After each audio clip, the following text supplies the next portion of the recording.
maka kita harus punya karakter-karakter ini. Saya kasih tahu ya, semua yang punya karakter seperti ini, hidupnya berkelimpahan. Lahir batin. Saya sudah saksikan. Quran tidak ada perintah untuk meminta, yang ada perintah untuk bersyukur. La in syakartum la azidannakum wa la in kafartum inna adzabi lasadid. Bersyukur saja. Maka bersyukur ada 3. Bersyukur terhadap yang sudah, yang sedang, dan yang akan. Rasakan yang akan terjadi seakan-akan sudah terjadi. Itu syukur, itu melampaui segala doa. Itu akan jadi kenyataan. Yang kita minta dari Allah tuh hartanya, rezekinya, semua yang bersifat materi. Gak pernah minta Allah nih. Itulah perbedaan doa Kurawa dan Pan. Karena ada yang sama guru itu khidmatnya kalau lagi butuh. Gitu. Kalau tidak lagi butuh mah boro-boro ingat kan gitu. Nah, memang nasib para guru spiritual tuh kasihan. Biasanya baru diingat oleh muridnya kalau ada masalah. Kalau ada masalah biasanya dilupakan. Itu. Nah, cerita ini kan sebetulnya faktual. Nah, saya ingin mengangkat cerita Quran itu bukan sekedar cerita, tetapi faktualnya gimana gitu. Ngerti maksud saya? Nah, sekarang ya. Dalam konteks kekinian sekarang, orang mau jadi pemimpin, dalam konteks lahiriah ya, kan harus banyak uang. Orang yang punya kejujuran, punya ide, punya gagasan, ingin mengubah keadaan, tapi kalau tidak punya uang, mungkin agak sulit ya dalam konteks kekinian. Nah, ini diceritakan loh di Quran surat Al-Baqarah ini. Jadi dia itu menyangkal kehadiran Tolut untuk menjadi raja dengan mengatakan, ya, bisa di luar dulu.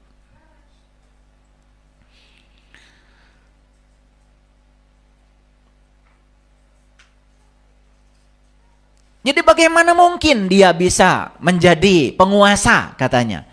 Sementara yang memegang kekayaan paling banyak itu adalah saya gitu.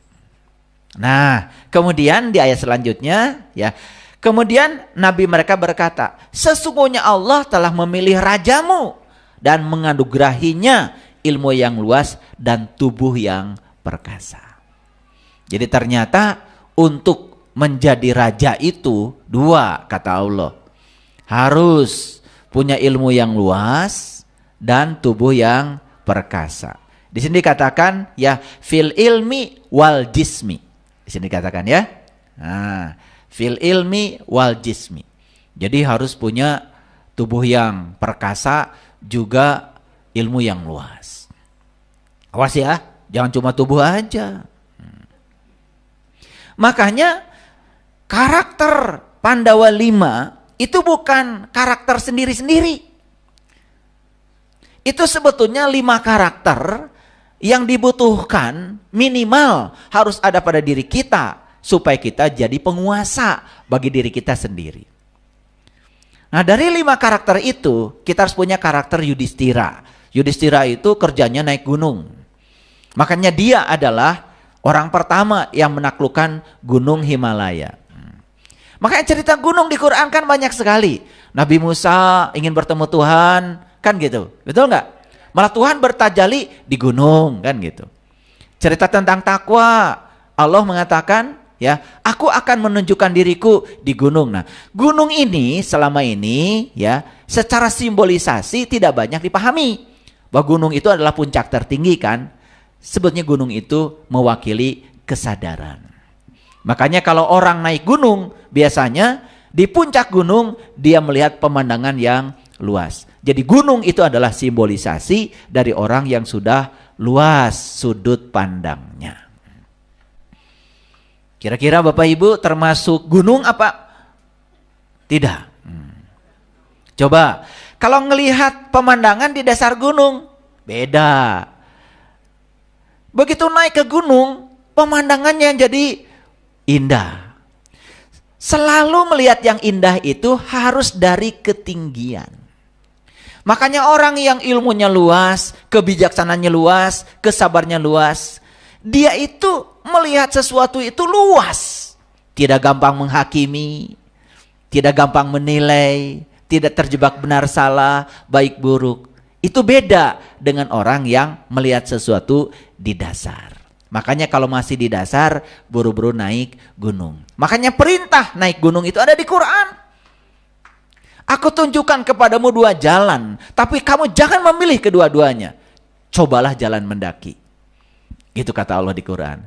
Jadi kalau mendaki kan gak mungkin ke mana-mana, kecuali ke gunung. Nah ini makin kelihatan ya hubungannya. Mendaki itu pasti ke gunung. Memang. Untuk mendapatkan hadiah hawa sejuk, pemandangan yang indah itu harus ngos-ngosan dulu. Betul nggak?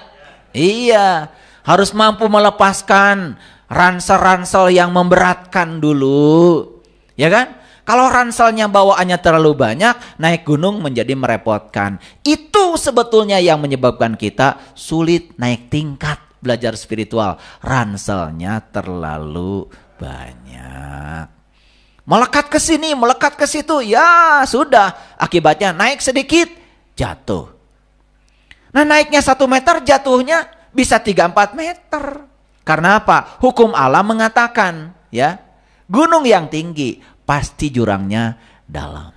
Jadi jangan coba-coba ingin naik gunung yang tinggi, kalau tidak siap jatuh ke jurang yang dalam. Nah kalian tuh suka aneh, pengen naik gunung yang tinggi tapi tidak siap jatuh ke lubang yang dalam. Padahal hukum alam tidak ada gunung yang tinggi jurangnya deet. Semua gunung yang tinggi pasti jurangnya dalam. Kita tuh suka begitu ya, pengen untung besar tapi nggak mau rugi besar. Nah, pengennya untung besar terus ruginya sekecil-kecilnya, korupsi jadinya. Lanjut ya, paham ya? Nah, ini saya beberkan rahasianya supaya mengerti. Ini cerita tentang diri kita ya. Makanya cerita tentang gunung menjadi sangat mengasihkan. Sampai ketika Nabi Musa ingin bertemu Tuhan, Tuhan bilang, "Falamma tajalla rabbuhu lil jabal." Tuh, makanya jangan heran kalau orang pergi umroh, pergi haji, ziarahnya di sana semua ke gunung. Tapi berapa banyak yang ngerti kenapa ziarahnya ke gunung? Coba ke Jabal Uhud, ke Jabal Rahmah, ke Jabal Nur, ke Jabal Sur, semua ziarahnya ke gunung. Padahal di Indonesia kalau ziarah semua ke kuburan. Tapi banyak yang nggak ngerti kenapa di sana pada saat haji dan umroh kok ziarahnya ke gunung. Nah itu simbolisasi.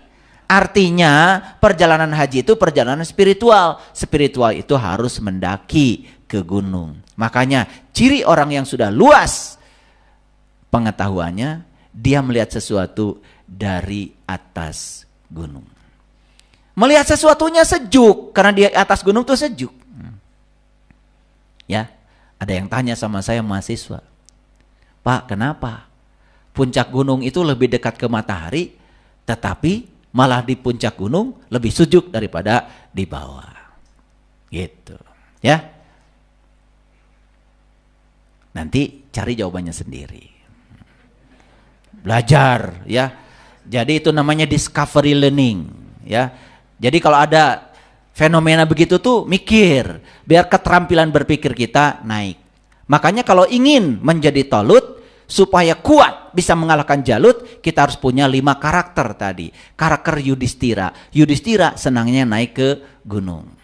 Harus sering naik gunung. Artinya naikkan kesadaran, naikkan level emosi, naikkan level energi, sehingga melihat sesuatu dari satu sudut pandang yang lebih luas.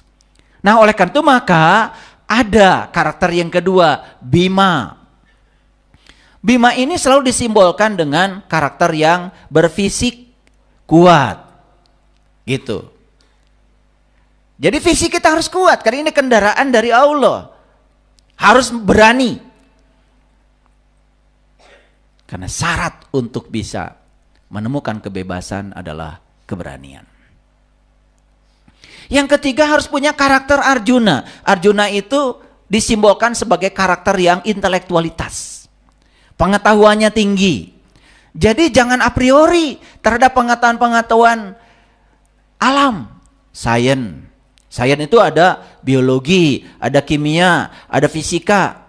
Makanya sains digabungkan dengan matematika. Matematika itu sekarang sudah menjadi alat, tools.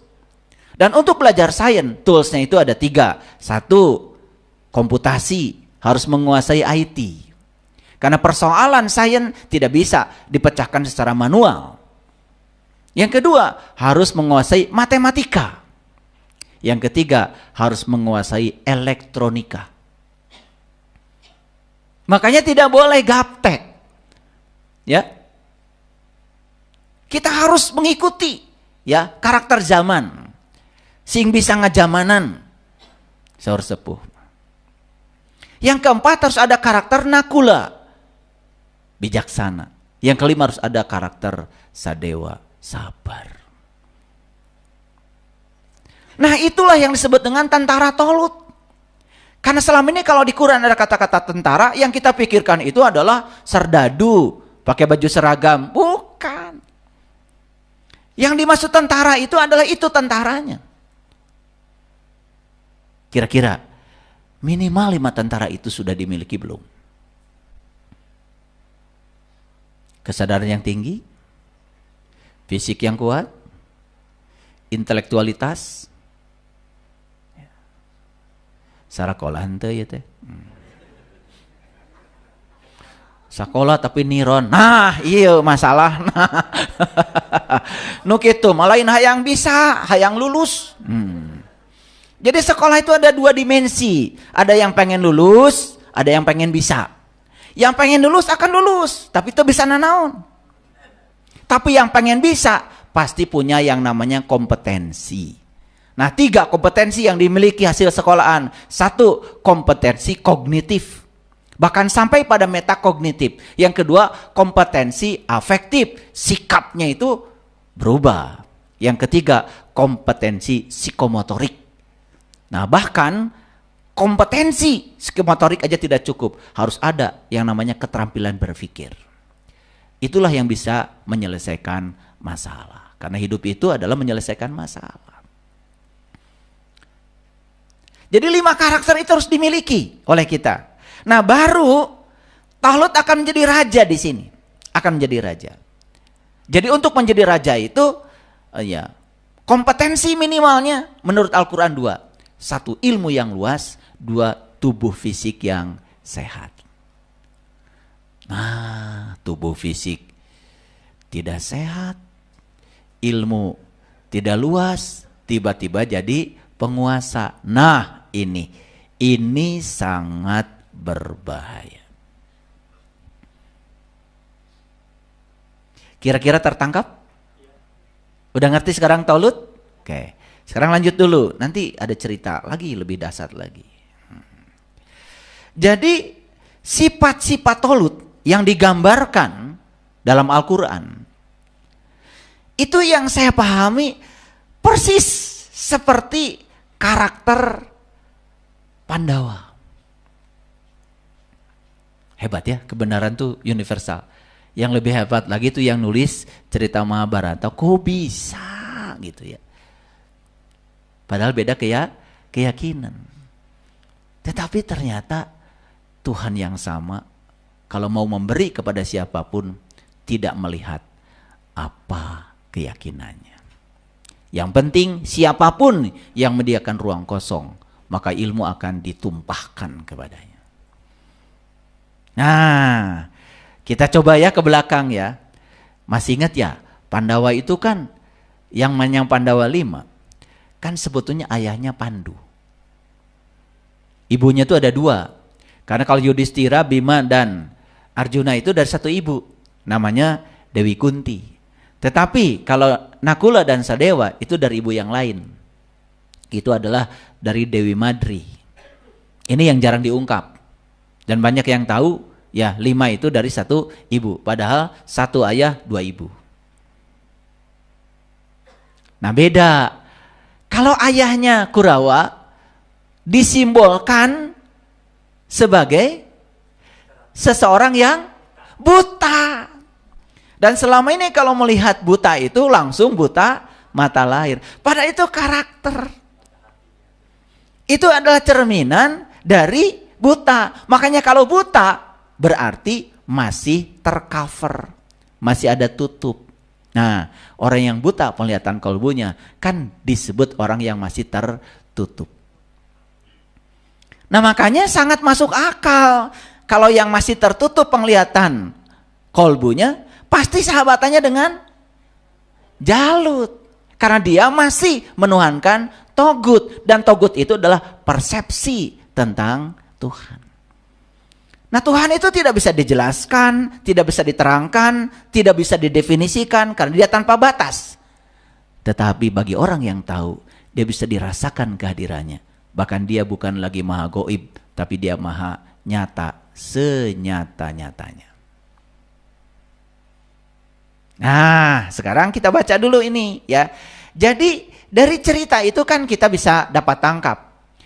Ayah dan ibunya Pandawa itu tidak buta. Tapi ayah dan ibunya Kurawa buta. Bisa menangkap ya mananya? Jadi ternyata kebutaan hanya akan terus-menerus mewariskan kebutaan. Maka di Quran surat An-Nur, di Quran surat At-Tur tuh ayat 21, barang siapa yang hari ini beriman, maka anak cucunya akan mengikuti dia dalam keadaan iman. Akan diekori. Makanya iman itu harus beneran. Jangan iman-imanan. Harus diawali dengan iman yang sungguhan.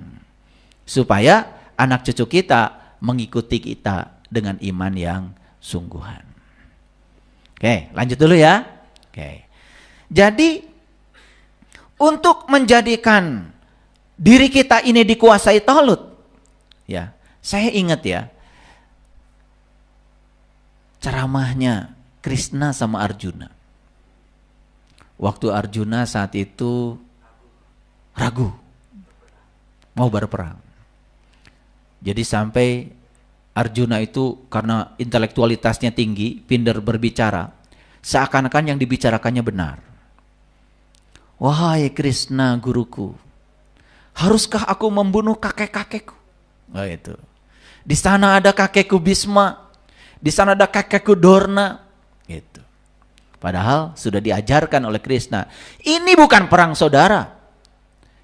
Ini adalah perang menegakkan kebenaran. Tetapi Arjuna sedang berlindung di balik intelektualitasnya. Padahal sebetulnya yang tertangkap oleh Krishna, Arjuna sedang takut dengan kehidupan sekaligus takut menghadapi kematian. Waktu Arjuna mengatakan, haruskah aku membunuh kakek-kakekku? Sebenarnya Arjuna sedang takut mati. Tidak siap untuk menegakkan kebenaran. Ya, kayak kita lah. Kadang-kadang suka ragu kan. Ada sedikit masalah Yuda oleng. Gitu. Udah gitu ngajak orang lain lagi. Nah itu masalahnya. Itu jadi provokator itu. Makanya saya ingat ya, waktu pihak Kurawa dan pihak Pandawa itu datang ke rumahnya Krishna. Dalam cerita Mahabharata, didapatinya Krishna itu sedang tidur. Yang datang pertama kali itu adalah Kurawa. Biasa.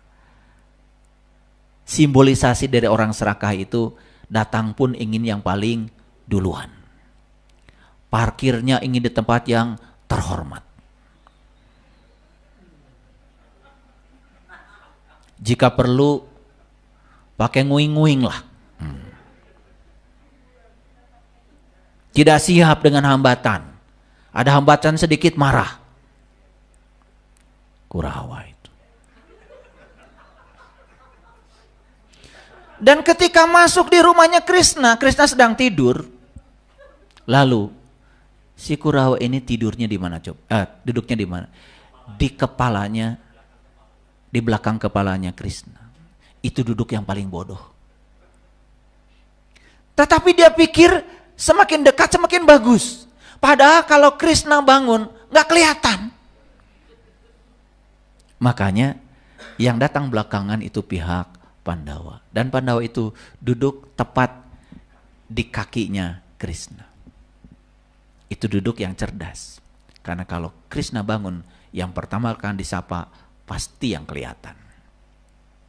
Tapi dalam episode Mahabharata itu betul-betul luar biasa. Jadi Krishna bangun.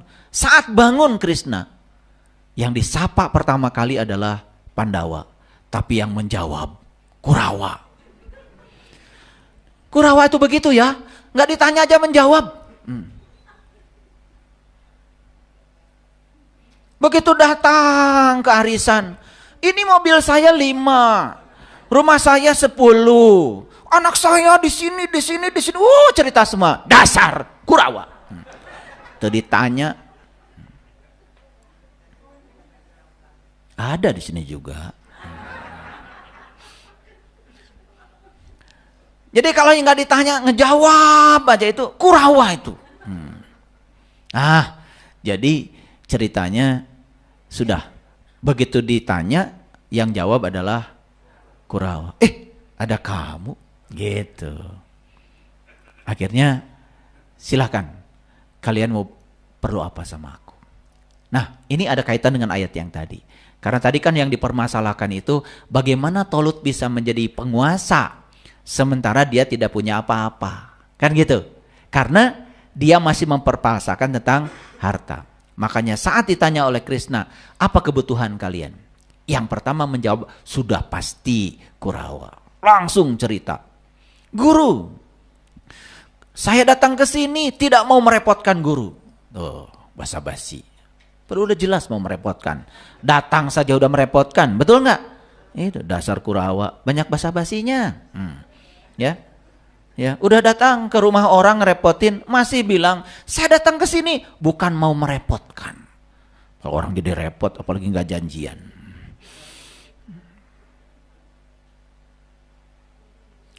Lalu apa yang dikatakan oleh Kurawa? Guru jangan repot-repot. Kami akan berperang dengan adik kami.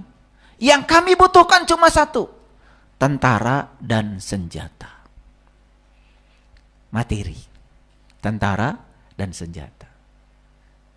Dan jika perlu, semua tentara dan senjata yang guru punya. Karena kan Krishna ini seorang raja, punya pasukan. Serahkan sama kami semuanya. Dia pikir kalau diserahkan tentara dan senjata, dia akan menang. Terus adiknya yang pihak Pandawa, kata Krishna, semua senjata dan tentara sudah diambil oleh kakakmu. Gak ada yang tersisa cuma aku. Apa kata Pandawa? Justru yang kami butuhkan adalah guru. Menjadi sais di kereta kudaku. Cerdas? Cerdas. Kurawa itu minta senjata dan tentaranya. Bukan minta yang punyanya. Sedangkan Pandawa minta yang punya senjata dan tentara. Bagaimana tentara bisa nembak Krishna yang punyanya? Betul nggak? Nah, kebodohan ini diilustrasikan dalam cerita sastra yang sangat dalam. Kalau kalian bacanya dalam. Kalau bacanya sambil tiduran, apalagi sambil ngomongin orang, nggak mungkin kalian bisa nangkap ini. Itulah yang kita lakukan. Yang kita minta dari Allah tuh hartanya, rezekinya, semua yang bersifat materi. Gak pernah minta Allahnya. Itulah perbedaan doa Kurawa dan Pandawa. Kalau Kurawa berdoa, ya Allah, berikanlah rumah, mobil, kekuasaan. Jika perlu saya jangan sampai turun. Berikan umur 1000 tahun lagi. Betul? Nah, yang suka doanya begitu, itu Kurawa. Kalau Pandawa itu doanya sederhana. Hasbi Allah, hasbi Allah, hasbi Allah. Cukuplah engkau bagiku ya Allah. Ya rada panjang sedikit. Hasbunallah wa ni'mal wakil, ni'mal maula wa ni'man nasir. Rada panjang sedikit. Beda. Jadi karakter doanya aja sudah beda. Kalian kalau doa ngikutin Kurawa atau Pandawa? Nah itu. Sekarang harus ngikutin Pandawa. Karena sudah jelas ya. Yang meminta berarti belum merasa diberi. Makanya di Quran tidak ada perintah untuk meminta, yang ada perintah untuk bersyukur. La in syakartum la azidannakum wa la in kafartum inna adzabi lasadid. Bersyukur saja. Maka bersyukur ada 3. Bersyukur terhadap yang sudah, yang sedang, dan yang akan. Rasakan yang akan terjadi seakan-akan sudah terjadi. Itu syukur, itu melampaui segala doa. Itu akan jadi kenyataan. Kalau sakit, pikirkan aja sehat. Rasakan seakan-akan sehat sudah jadi milik kita. Pasti sehat. Nah, jadi Pandawa ini leading. 1 step di atas Kurawa. Mungkin bisa beberapa step. Nah, jadi 5 karakter yang dimiliki oleh Pandawa. Pengetahuan, cinta, keadilan, pengabdian, kesabaran. Itu yang selalu diceramahkan oleh Krishna kepada Arjuna. Kalau kamu ingin tahu kebenaran, kamu harus tahu dulu 5 dasar kebenaran. 1 pengetahuan, 2 cinta, 3 keadilan, 4 pengabdian, 5 kesabaran.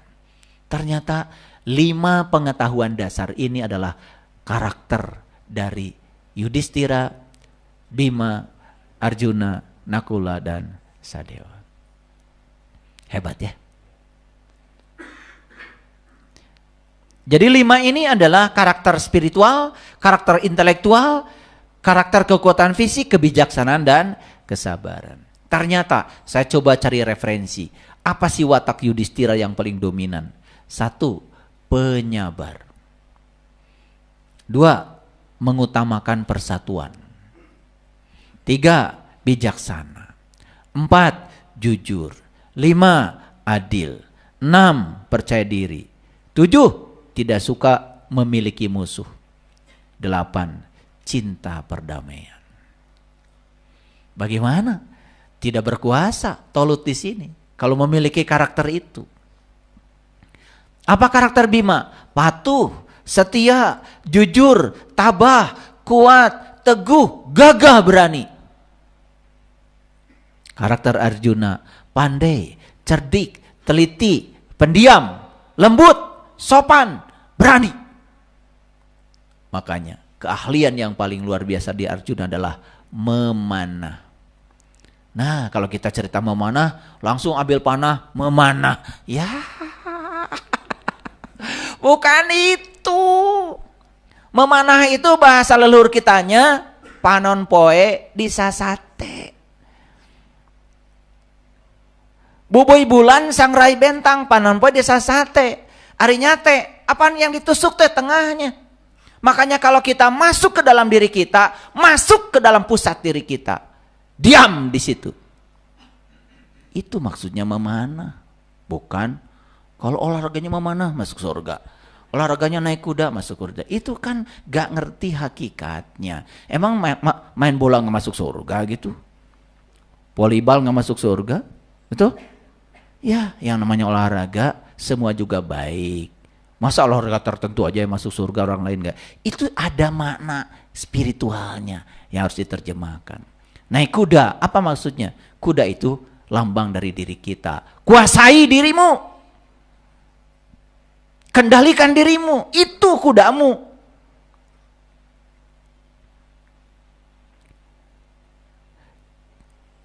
Karakter Nakula, jujur, setia, taat, paham tentang balas budi. Tahu cara balas budi. Tahu diri itu. Lambang dari Nakula. Memiliki sikap positif. Ini referensi. Yang saya baca referensi ya. Tapi ini kan bagus. Apa karakter Sadewa? Rajin, bijaksana, jujur, setia, taat. Dan mengerti tentang perbuatan balas budi juga. Kira-kira karakter-karakter ini sudah kita miliki? Ya, sudah, tapi masih proses. On the way. Bagus sudah memulai itu, daripada belum tidak memulai sama sekali. Jadi ternyata supaya tubuh kita dikuasai tolut, maka kita harus punya karakter-karakter ini. Saya kasih tahu ya, semua yang punya karakter seperti ini, hidupnya berkelimpahan. Lahir batin. Saya sudah saksikan. Nah, nanti kita lihat ya, karakter yang sebaliknya. Nah, dalam Quran surat Al-Baqarah ayat 248 ada kata-kata tabut. Wa qala lahum nabiyuhum inna ayata mulkihi ayatiyakumut tabut fihi sakinata. Ternyata di dalam tabut itu ada sakinah. Nah, ini kan harus diungkap rahasianya. Dalam footnote terjemahan Al-Quran, kebanyakan tabut itu adalah peti tempat menyimpan Taurat. Padahal dalam Al-Quran, ayatiyakumut tabut fihi sakinah. Jadi di dalam tabut itu ada sakinah. Apa sih sakinah itu? Ternyata sakinah ini mirabbikum. Sakinah ini adalah pemberian dari Tuhan.